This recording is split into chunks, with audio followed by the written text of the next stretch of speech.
Hello everyone, we're here for another TT School video. As you know, we've taken the Twitterverse and asked you to submit us questions that you'd like to see answered in these videos. Today's submission was from M Tiger 10, and their question was really about overlength drivers. Specifically, if they want to take 1 inch off of the butt end of the driver, replace the grip, what does that effect have on the club? Well, if we kind of look back for a second, obviously all golfers are enamored with distance. Everyone wants to hit the ball as far as possible. And manufacturers know this. That's why you've seen the lengths of drivers increase recently, as well as irons having much stronger lofts than they used to. It's all about distance, and that's making the golfers feel good, playing better, hopefully, wanting to play more often. So that in itself is great. But there's some things that you need to be considered with playing overlength drivers. Overlength drivers are certainly more difficult to control, harder to swing on a consistent basis. I, for one, am a proponent of shorter drivers, whatever works best for you. So let's look at that today, about taking that longer driver, cutting a 1 inch off the butt end, and what effect that's going to have on the club.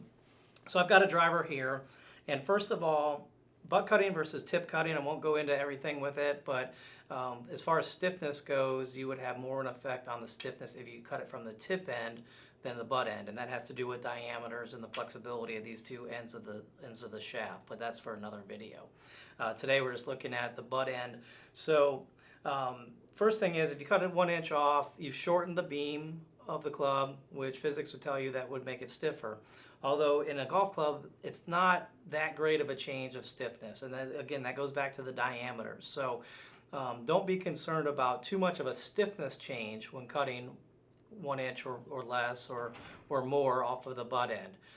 Probably the biggest downside of cutting or making a club shorter is the effect that it has on swing weight. We know that a 1/2 inch of reduction of shaft weight equals about 3 swing points. So if we're talking about 1 inch, that's 6 swing points. That's a big difference. I personally feel that you need to have some swing weight for mass so you can feel the club.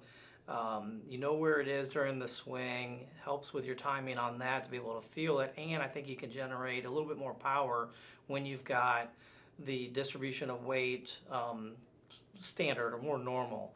So at the end of the day, I think it's a great idea to consider cutting down those overlength drivers to play to a better length for you, especially if you're a shorter person.